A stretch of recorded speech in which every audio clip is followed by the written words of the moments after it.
Greetings, everyone, and thank you for joining us for today's operator meeting. I'm Hannah Hanson, and I'll be your host.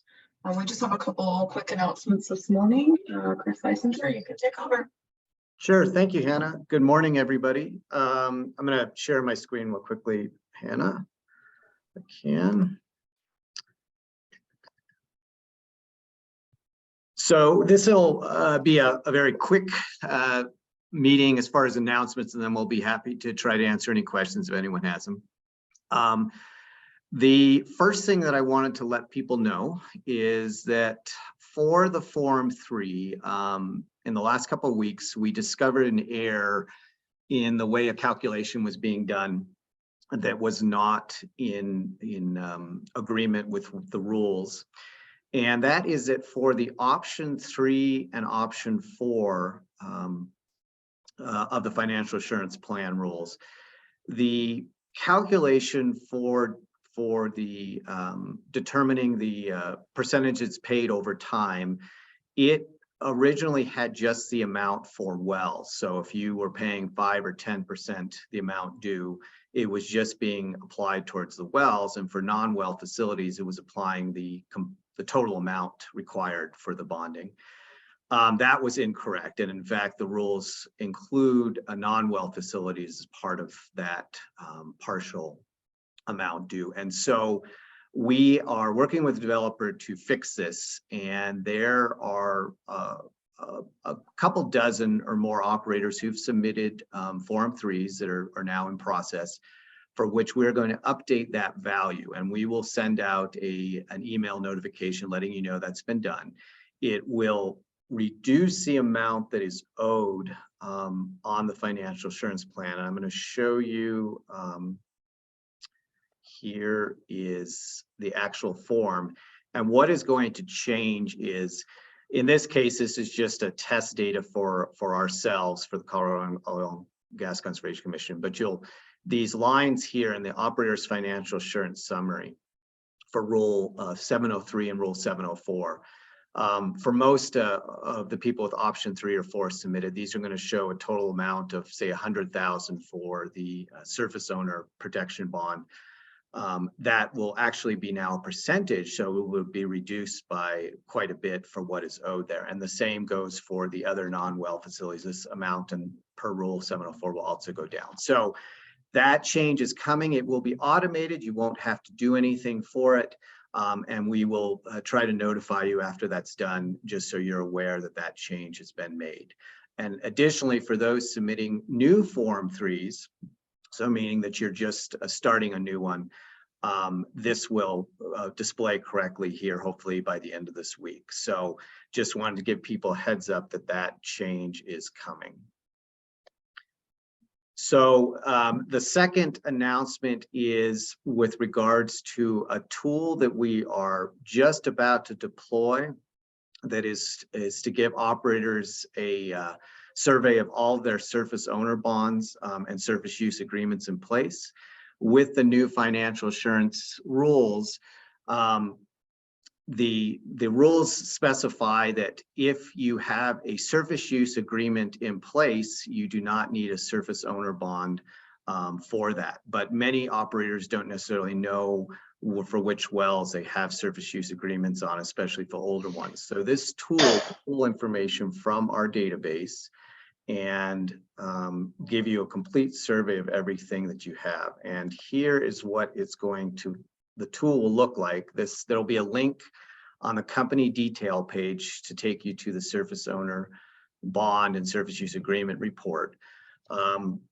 You can look here to see what the explanation of it is. There's some useful information, but you're basically going to put in your name or number. I'm going to put in just this one for an example. And once we submit this, this is going to give you a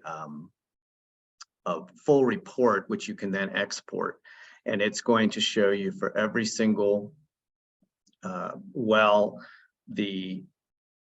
if there is a blanket bond in place, who the surface owner is, if the surface owner is the mineral owner, if the operator is the surface owner, and then if there is a surface use agreement attached. And so this will help in terms of the review process, both for the operator and for us, in determining if an operator does in fact have surface use. Sorry, Chris, I muted you, but I meant to unmute myself. Were you meaning to show us something besides the FA forms thing? I was. Are you not seeing that? Oh, sorry, we only see the forms. I wasn't. I'm sorry. I thought I'd shared my whole screen, so let me go back and do that. My apologies.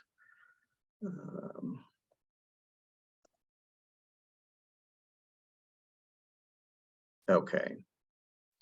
So going back again, I will serve you. So this is what the surface owner bond report tool will look like. And you will put in your operator number and name. And here I just put one in for an example. And when you submit it, it's going to return to you a table that you can also export to Excel. And like I just said, it will show you all sorts of information related to all the wells in your inventory, specifically showing you if there is already a surface blanket bond in place, and also information about who the surface and mineral owners are, and as well as if there's a surface use agreement on file already. So for those that we don't have that information, we will ask the operator to look through their documents as we do the review process. So that was for the surface owner bond. And the other thing that I wanted to show you that I was talking about, this update in the calculation, was in the Form 3 for the financial assurance plan. For the operator's financial assurance summary, what is going to update is previously this would show the total amount that was due, but this in fact should be a percentage for option 3 and option 4. So these values on these two lines are going to change for those people who submitted a Form 3, option 3, or option 4 designation. So that was really the only two announcements I had. And then the other thing is just to mention that with Jane Stanzik having now fully retired, financial assurance questions you can direct to myself, to Meredith Moon, who's our new finance manager. For those of you that have not been introduced, Meredith joined us a few weeks ago, and we're very happy to have her. And then finally, Scott Cuthbertson, he can also answer questions. So between the three of us, we should be able to answer any questions you have. So that's all I've got. And at this point, if people have any questions for us, we'll be glad to try to answer them.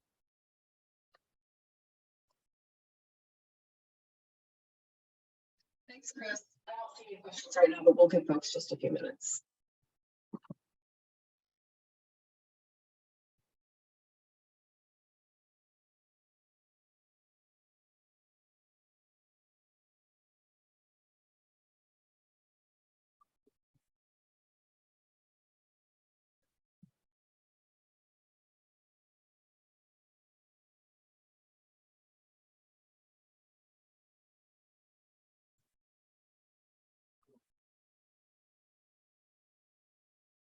And we, as Hannah just put up the schedule there, we'll be again back next week for our regular meeting, as well as being able to answer any financial assurance questions. We will see how things go in terms of January and February as far as having weekly meetings specifically for financial assurance, but we're happy to continue doing that.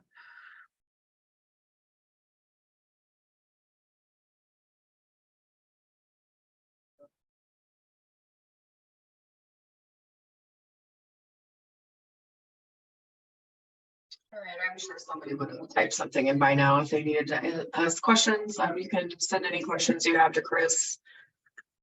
Chris, did you just specify who to send what type of questions to? At this point, you are certainly welcome to send myself and Meredith any questions. And then if we need to work with Scott, we can. You can also just send questions to me and I will pass them on if I can't answer them myself.